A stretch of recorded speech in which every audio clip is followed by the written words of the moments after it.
é isso. Cara, como é que é... Lá no, assim, em 2000 e... Eu não vou lembrar direito. Mas, porra, no Tropa de Elite 2, aquele deputado lá era tu mesmo? Era. Quer dizer, era. Baseado em... É? Mas O Fraga. Mas como é que foi isso aí? Os caras chegaram em tu e te pediram uma autorização? Não, eu conto. Essa história é boa.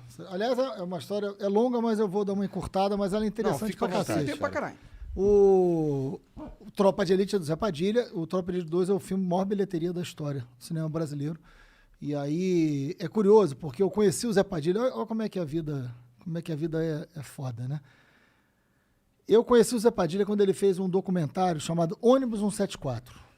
Tô ligado. Não sei se... Cara, é bom, viu? Quem tá assistindo a gente... Assim, não é o filme Ônibus 174, não. É um documentário do Zé Padilha chamado Ônibus 174, aquele episódio do sequestro do ônibus. O Zé fez um documentário sobre aquilo que é genial, que ele conta a história do assaltante, mostra quem é, de onde veio, como é que foi. O Zé é muito brilhante. Eu não conheci o Zé, pessoalmente, e assisti o documentário. Na época eu era professor de história, eu sou professor de história, 20 anos de sala de aula, trabalhava com pesquisa na área de direitos humanos, segurança pública. E aí, cara, teve um cara que é um grande amigo, assim, uma grande figura, que fez história comigo, ele fez a geografia, a história, na mesma época, o Leon Diniz, professor lá do Rio de Janeiro, professor de geografia, figuraça. O Leon, ele dava aula em muitos pré-vestibulares populares, saca isso? Assim, não sei como é que é em São Paulo, no Rio tem muito, e é um negócio sensacional. São pré-vestibulares comunitários, funcionam nas favelas. Então, porra, juventude da favela, que não tem como pagar um pré-vestibular caro, estuda no pré-vestibular comunitário. Uma galera da aula... Eu dei muita aula em pré-vestibular comunitário, né? Eu sempre gostei muito da aula em projeto social. Dei aula há muitos anos dentro das prisões, né? De alfabetização de adultos, né? Aliás, método Paulo Freire, centenário do Paulo Freire. Tem que ser muito imbecil para não gostar do Paulo Freire, se é que me entendem. Mas, enfim. E aí, porque tem que ser estúpido demais para não gostar do Paulo Freire, entendeu? Eu confesso que eu não entendo muito a polêmica do Não, Paulo Freire. Paulo Freire é foda. Não, eu não Porra, entendo é o por maior que a educador galera do não mundo, gosta cara. dele. Ele é burro, muito porque- reconhecido no mundo inteiro, mas no Brasil o vagabundo mete pau. Mas por que que mete pau nele? Não é possível, assim, porque é um cara que revolucionou a alfabetização de adultos, tem um método Paulo Freire traduzido em mais de 20 línguas. As principais universidades do mundo que estudam pedagogia têm Paulo Freire como referência. Então, assim, é motivo de muito orgulho do Brasil ter um cara que influencia a educação no mundo inteiro. Aí aqui, depois que a gente entrou nessa loucura que a gente está vivendo, de uma polarização que não tem o menor sentido, o Paulo Freire virou inimigo de alguns. O Paulo Freire, quer dizer, o mundo inteiro reverencia o cara. Mas vamos voltar à história. Porque aí o que acontece? O Leon inventou um projeto, junto com outros, que era o Domingo é Dia de Cinema. O que é o Domingo é Dia de Cinema? Domingo de manhã, 9 da manhã, no Cine Odeon, que fica na Cinelândia, todo mundo conhece, Rio de Janeiro. Cine Odeon, clássico, cinema, lindo cinema, 600 lugares, 2 andares, né? Bons tempos de cinema de rua nessa estrutura, né? Ele fazia uma apresentação de um filme com um debate. E quem ia assistir? Os alunos dos pré-vestibulares comunitários. Ele dava aula em vários. Legal. E o ingresso custava R$1. Bem, Então era bacana, assim, porque boa parte desses alunos não iam ao cinema, porque o cinema é caro, né? Então, era a chance dos caras irem ao cinema, aquilo ajudava no vestibular, porque eram filmes sempre relacionados a algum tema que podia cair numa redação de vestibular, alguma coisa assim. Puta projeto, esse negócio legal pra cacete. E o Leão me liga e fala assim, Marcelo, pô, vem dar aula aqui um domingo, e no projeto Domingo é Dia de Cinema eu vou passar o ônibus 174 e o debate vai ser você e Zé Padilha. olha lá. Aí eu falei, pô, topei, vou. Mas eu falei, mas que hora? Era verão, meu irmão. Domingo, 9 da manhã. Eu falei, Leão, nem minha mãe vai nessa porra. Domingo, 9 da manhã, um sol a pino no Rio de Janeiro. Cara, quando eu cheguei, tinham 500 alunos. 500 Lotado. alunos. Porra. Pra assistir o filme, domingo, 9 da manhã. Como é que faz pra enfiar 500 caras no Odeon? Não, o Odeon é grande, o Odeon tem 2 andares. É? Cabe 600 gente pra capacidade, cacete. quase. Cabe. E aí, mais gente pra cacete. Eu fiquei encantado com o projeto e eu conheci o Zé Padilha debatendo no ônibus 174. Olha como a vida é. Eu dando aula de história nas várias escolas que eu dei aula, uma das escolas que eu dei aula era o Colégio Legrand, em Botafogo, e eu tive uma aluna chamada Aniele. Né? Foi minha aluna primeiro, segundo e terceiro ano. E eu fui professor homenageado da turma dela. E a irmã dela era a Marielle. Né? E eu conheci na formatura da Aniele. Neste dia, do debate do domingo, dia de cinema, a Aniele estava e falou assim, quero te apresentar uma pessoa, a minha irmã, que era a Marielle. Marielle, era a Marielle. Marielle, a própria Marielle. Entendi. Sim. No mesmo dia que eu conheci o Zé Padilha, eu conheci a Marielle, no mesmo dia. Isso Que é foi muitos anos nesse- atrás. 2005. Entendi. 2005. Tem 15 tempo. anos, né? 2005. E aí, enfim, teve o debate, foi bom pra cacete, eu troquei telefone com o Zé Padilha, a Marielle ficou no final conversando comigo. No ano seguinte, eu fui candidato a deputado e a Marielle entrou para fazer a minha campanha dentro da favela da Maré. Eu fui eleito deputado estadual, ele entrou para trabalhar comigo, trabalhou 10 anos, é a minha história com a Marielle, que depois a gente fala sobre isso. Mas eu conheci o Zé e fiquei amigo do Zé. E a gente foi debater o ônibus 174 em vários lugares. Depois o Zé me legal. chamava para debater. Eu fui ficando amigo do Zé por causa do ônibus 174, lá atrás.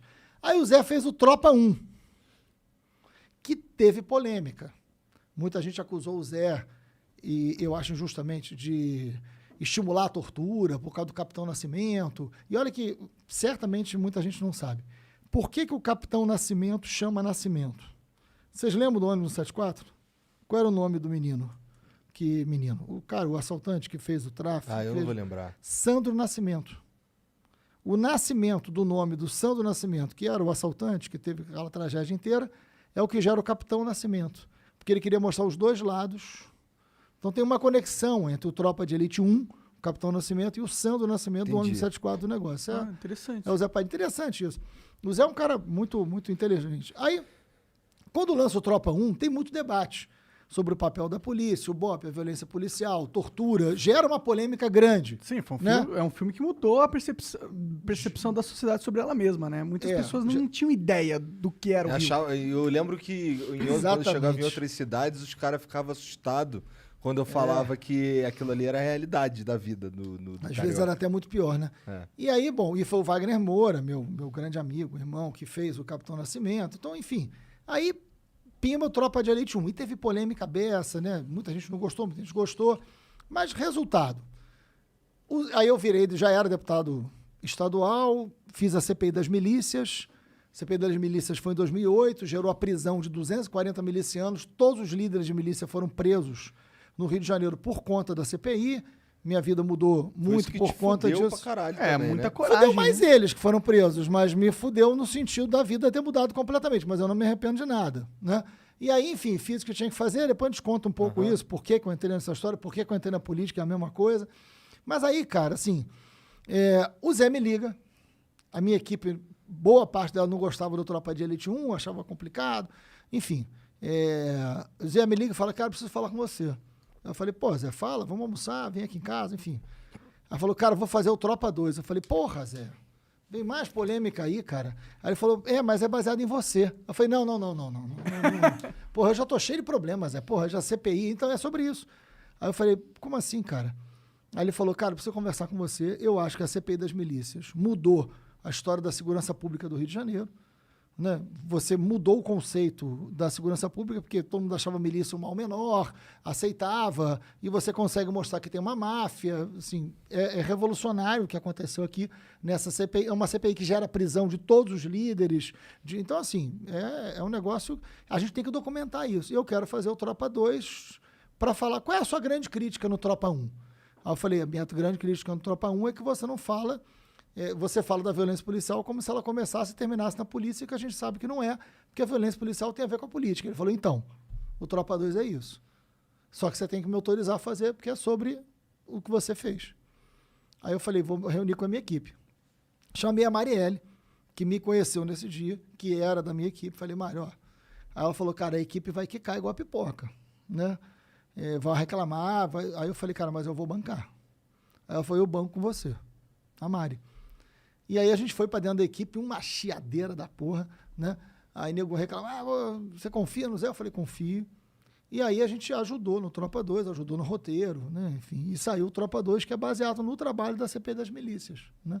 Então o deputado Fraga tem muito... É claro que tem ficção, né? Eu nunca casei com a mulher do Capitão Nascimento, graças a Deus, pelo menos isso eu não fiz, né? Então, assim, tem uma relação de ficção ali, mas... Assim, o filme, assim, o que é a milícia, como é aquilo mesmo. Mas tem relação com isso. Entendi. Caralho. Bom, pra mim era só um boato isso daí, mas agora tu contando toda essa história aí. Não. Mas, porra, me conta aí No início do filme eu tô... não sei se vocês lembram como é que começa o filme. O Fraga tá dando uma aula. E aí toca o telefone, é uma Aí rebelião tem em que ir Bangu. no- Eu tô na plateia assistindo, inclusive. Ah, Ali, é? Ah, da uma hora. coisa meio Hitchcock ali que o Zé fez. Da hora. Tô eu, tem gente nossa ali assistindo. Interessante. E porque aquilo acontecia, eu negociei muita rebelião em presídio. É mesmo? Qual Muita foi a sua primeira presídio. rebelião que você foi negociar, assim? Porque essa devia ser o que o senhor tava mais cagado, eu acho. Cagado, né? Rapaz, porra, foram muitas, cara. Foram dezenas de rebeliões que eu negociei. Qual foi a primeira?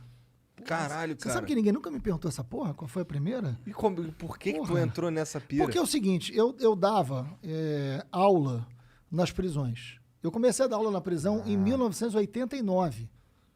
Tempo pra tinha caralho. Eu não 4 era anos. nascido. Não, eu tinha menos um ano. Menos um ano. Você ainda estava no... Né, tinha Eu tinha 4 4. anos. Então, eu comecei a dar aula em 89. Eu era muito novo, tinha 21 anos. Era um presídio lá em Niterói chamado Edgar Costa. Eu nasci em Niterói, São Gonçalo ali. E eu sempre quis dar aula em presídio. Assim, sempre quis dar aula para quem mais precisava. Então, dei aula em favela, eu dava aula nas escolas, porque eu precisava sustentar meus filhos. Mas eu gostava de alfabetizar adulto, né? Então eu tinha sempre... A educação para mim é um negócio muito importante, muito sério. E aí no presídio, cara, eu ia lá, eu era o mais novo, né? Eu só dava aula para quem era mais velho do que eu. E aquilo eu sentia que aquilo era muito transformador. Então eu trabalhei muitos anos em prisão. Muitos anos, dando aula. E aí depois surgiu uma coisa chamada Conselho da Comunidade. O que era isso? Era um órgão formado por várias organizações da sociedade civil, então, assim, pastoral carcerária, universidades, Conselho Regional de Psicologia, várias organizações da sociedade civil se reuniam, faziam parte do Conselho da Comunidade e fiscalizavam as prisões. Visitavam as prisões, viam quais eram os problemas, faziam um relatório e entregavam na mão do juiz da VEP, Vara de Execução Penal. E eu fui presidente do Conselho da Comunidade de 2000 até 2004. Ah, que da hora. Até porque era um trabalho voluntário, tá? Tá. Não ganhava nada. Aliás, todo o meu trabalho no presídio sempre foi voluntário, porque eu nunca achei que eu tinha que ganhar para aquilo, porque era um trabalho de coisa cristã servidão, mesmo, né? Tal. E aí eu falei, bom, e visitando as prisões, você vai conhecendo todas as prisões, vai ajudando aqui, vai melhorando o sistema penitenciário, que eu acho que é um problema que a gente tem que conversar. Se a gente não melhorar o sistema penitenciário, se a gente não olhar para o sistema penitenciário, a gente não resolve o problema da violência nas ruas. As prisões alimentam as violências nas ruas. Então a gente acha que prendeu, resolveu o problema. Não é verdade. O crime se organiza na cadeia. Quanto pior a cadeia, melhor para o crime. Né? Então, eu, desde muito novo, entendi isso e achei que eu falo, cara, a gente tem que ter um sistema penitenciário que funcione para a lei, para melhorar a rua e para melhorar a vida de quem está lá, tanto de quem trabalha quanto quem está preso. Enfim. E aí, eu conheci o sistema penitenciário inteiro. E aí começa a ter muita rebelião no Rio. Quem me chama para negociar rebelião é o próprio BOP, o Batalhão de Operações Especiais, porque eles têm um grupo de negociadores, né? E que eles iam para as rebeliões negociar, e é óbvio, assim, que é isso? Esses negociadores são meus amigos até hoje, né? O Irá hoje, que era um negociador comigo, é o comandante do BOP. Olha lá. que legal. Hoje o comandante do BOP era o cara que negociava a rebelião comigo naquela época, o Irá, né? Coronel, o Irá na época não era coronel, né? Na época ele era major. Entendi. Eles me ligavam, falavam o seguinte, eles me chamavam de professor, né? Professor, a gente vai negociar tem uma rebelião aqui, tem arma e tem refém. Toda rebelião tem refém, porque senão não tem rebelião, né? Tem refém, tem arma, a situação é essa, e a gente precisa de você aqui. Por quê? Porque quando eles me levavam, eles já negociavam com o preso dizendo o seguinte, ó, estamos trazendo aqui uma pessoa que vocês conhecem, vai acompanhar a negociação e é a prova de que a gente não vai fazer um carandiru com vocês. Então vocês entregam os reféns, entregam as armas e o professor vai acompanhar. Eu era a garantia da negociação para não ter um carandiru. Né? Então, eu negociei dezenas de rebeliões. Nunca teve um refém morto, um policial morto, um preso morto. Então, aquele do... Então, dava certo. Como que é? Aquele do Tropa de Elite nunca aconteceu daquele... Nunca aconteceu entendi. daquele jeito. Porque aí mata, pega. Aquilo ali é ficção Como que total. é chegar num cara, num bandido que tá segurando um refém na cadeia? Como que você começa a conversar com ele? Você fala alguma coisa ou você fica lá só dando garantia? Como que é? Como funciona? Os caras do BOP têm muita técnica, né? Eles são... E é curioso, porque o BOP, no ônibus 174, que a gente estava falando aqui, eles erram tudo, né? É cagada do início ao fim. Erra tudo, vai atirar no cara, atira na mulher, né? Quem mata a mulher é o tiro do policial, errado, não podia. Enfim, erraram tudo. Né? E depois daquilo, eles fazem um baita treinamento de negociadores para o BOPE, que são esses negociadores que eu vou negociar nas prisões. Entendi. Né? E esses negociadores têm muita técnica. Então, tudo que eu fazia era combinado com os caras do BOPE, até onde podia ir. Né? Então, tinha muito uma relação de confiança. Tem várias situações inusitadas. Né? Então, por exemplo, teve uma rebelião em Bangu 4, que era um domingo de manhã. Nunca esqueci disso. Era um domingo de manhã. E era dia de um Fla-Flu, inclusive. Né? Dá pra ver que eu vim com a melhor camisa que eu tenho, né, gente? Então, homenagem ao Flow, botei a melhor roupa. Né? Mas aí era um dia de Fla-Flu, era um domingo de manhã, um sol a pino, e rebelião em Bangu 4, os caras me ligaram, eu estava em casa, minha filha era pequena na época, e aí os caras falaram, explodiu uma rebelião em Bangu 4, tem um preso morto, né? E tem um agente penitenciário, refém, que eles estão dizendo que vão matar por causa do preso morto, situação delicada. E tem muitos presos perigosos, assim, enfim, de alta periculosidade nessa prisão. A gente precisa que o senhor venha para cá agora. E eu estava em casa. Eles iam me buscar de helicóptero, né? Caralho. E aí, porque Bangu é longe, né? Pode crer. Aí, enfim, de Niterói é muito longe. E aí eu ia, dava 6 minutos. De helicóptero? De helicóptero. Caralho, né? da hora. E aí, pimba, fui para lá. E a situação era muito grave. E aí, rapaz, quando eu tô chegando, eu lembrei que tinha um agente penitenciário nessa unidade. Como é que é a vida? Que ele era um cara que, assim, não gostava muito de mim, né? Ele falava assim, o senhor trabalha educando presos, esses caras não valem nada. Eu falei, rapaz, mas é a sua profissão. Você é um agente penitenciário. A razão de ser da sua profissão é a existência de presos. Assim, não adianta você ter esse pensamento. Importante que a gente trabalhe para que o cara saia do crime. Nós temos que trabalhar para que a pessoa saia do crime. Né? Não para que você se vingue dele. Justiça Essa é a ideia não é. Justiça não deveria, né? Justiça não é vingança. Justiça é outro lugar. Né? Você não, a ideia de que você se vinga olho por olho, chicotada, isso já foi há muito tempo. Passou um tempo já, né? O código de Hammurabi, os caras. Chega, assim. Acho que tem um momento que isso não tem nada a ver com proteção de bandido, que é uma coisa que se fala muito. Protege bandido. Não, defende a lei.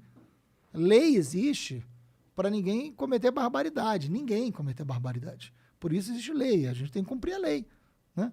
Enfim, vamos cumprir a lei, vamos ter calma, enfim. Aí eu lembrei desse agente. Eu falei, tomara que não seja esse agente, que era um agente que eu sabia que os presos não gostavam, porque era um agente, né, mais complicado, mais violento também. Entendi. Rapaz, dito e feito. Quando eu cheguei, quem era o agente que era refém? O filho da puta. Era o cara. Aí eu falei, puta merda, vão matar esse cara.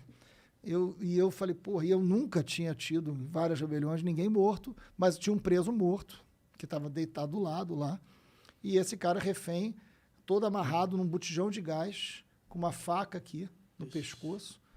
E eu olhei aquela situação e falei, eita, pô. E tinha um preso, que era um dos líderes, que tinha sido meu aluno lá atrás, há anos, no presídio Edgar Costa. E era um cara que era um líder de uma facção que não sabia ler e escrever. E eu tive muita conversa com ele, falando o seguinte, eu falei, rapaz, larga esse crime, rapaz. Você tem 2 filhos pequenos.